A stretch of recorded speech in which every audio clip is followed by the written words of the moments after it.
Hi, എല്ലാവർക്കും നമസ്കാരം. പുതിയൊരു വീഡിയോയിലേക്ക് സ്വാഗതം.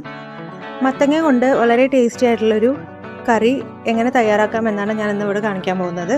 അപ്പോൾ ഇത് പരിപ്പൊന്നും ചേർക്കാതെ തന്നെ നല്ല കൊഴുപ്പോട് കൂടിയിട്ടുള്ള ഒരു കറിയാണ്. അപ്പോൾ ചോറിൻ്റെ കൂടെയൊക്കെ കഴിക്കാൻ വളരെ ടേസ്റ്റി ആയിട്ടുള്ള ഒരു കറിയും കൂടെയാണ്. അപ്പോൾ ഇതെങ്ങനെ തയ്യാറാക്കാമെന്ന് നമുക്ക് നോക്കാം. അതിനു മുമ്പ് ആദ്യമായിട്ട് എൻ്റെ ചാനൽ കാണുന്നവരാണെങ്കിൽ മറക്കാതെ ഒന്ന് സബ്സ്ക്രൈബ് ചെയ്യണം. അപ്പോൾ നമുക്ക് വീഡിയോയിലേക്ക് പോകാം.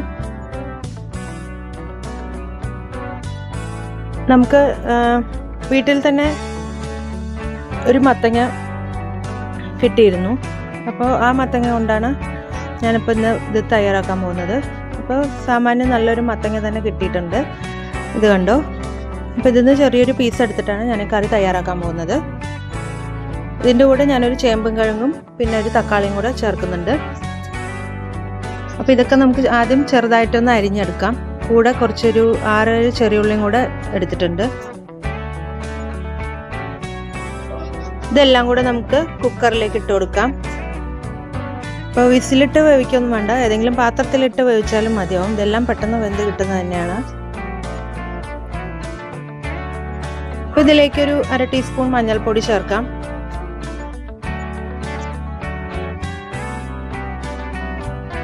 പാകത്തിന് ഉപ്പ് കൂടി ചേർക്കാം.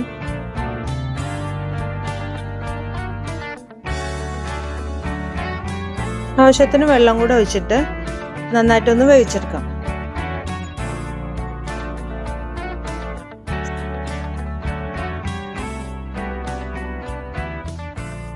കുറച്ച് കറിവേപ്പിലയും കൂടി ചേർത്ത് കൊടുക്കാം.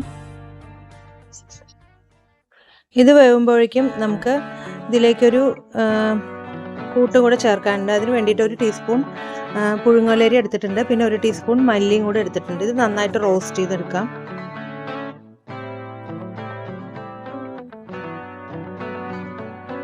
അപ്പോൾ ഇത് ഇത്രയും ആയാൽ മതിയാവും.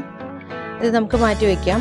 ഇപ്പോൾ പച്ചക്കറി വേവുന്നതിന് മുമ്പായിട്ട് നമുക്ക് ഇതിൻ്റെ അരപ്പ് കൂടി തയ്യാറാക്കി എടുക്കേണ്ടതുണ്ട്. അതിന് വേണ്ടിയിട്ട് ഞാനിവിടെ അരമുറി തേങ്ങ ചിരകിയത് എടുത്തിട്ടുണ്ട്. അപ്പോൾ അത് മിക്സിയുടെ ജാറിലേക്ക് ഇട്ട് കൊടുക്കാം.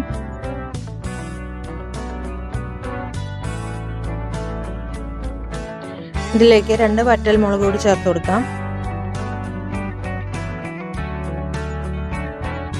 1/2 ടീസ്പൂൺ ജീരകം ചേർത്ത് കൊടുക്കാം, ചെറിയ ജീരകം. ഇനി നമ്മൾ വറുത്ത് വെച്ചിരിക്കുന്ന അരിയും മല്ലിയും കൂടി ചേർത്ത് കൊടുക്കാം. ഇത് നന്നായിട്ടൊന്ന് അരച്ചെടുക്കാം.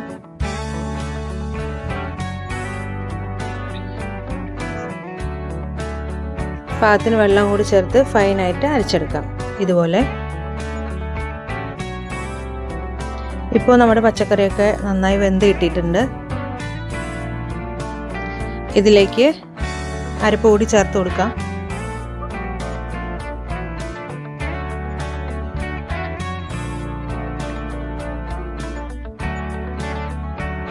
നന്നായി തിളക്കട്ടെ. ഇതിൽ തക്കാളി ചേർത്തുകൊണ്ട് കൂടുതൽ പുളി ചേർക്കേണ്ട ആവശ്യമില്ല. പക്ഷെ എന്നാലും ആ ഒരു പുളിപ്പിന് വേണ്ടിയിട്ട് വളരെ കുറച്ച് പുളി എടുത്താൽ മതിയാവും.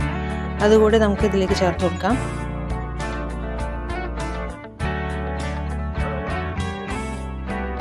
നല്ല കൊഴുപ്പോട് കൂടിയിട്ടുള്ള ഗ്രേവിയാണ് ഇതിന് കിട്ടുക.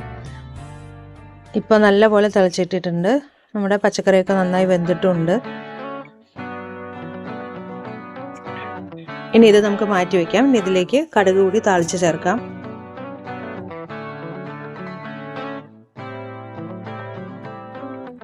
അപ്പോൾ ഇതൊരു നല്ലൊരു പുളുങ്കറി പോലത്തെ ഒരു കറിയാണ് കേട്ടോ. നല്ല ടേസ്റ്റാണ്.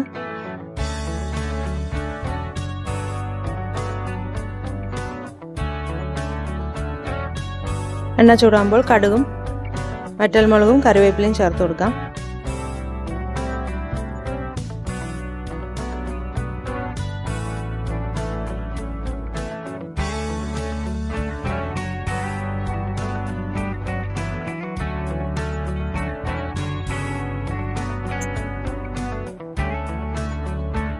കറിയിലേക്ക് ഒഴിച്ചു കൊടുക്കാം.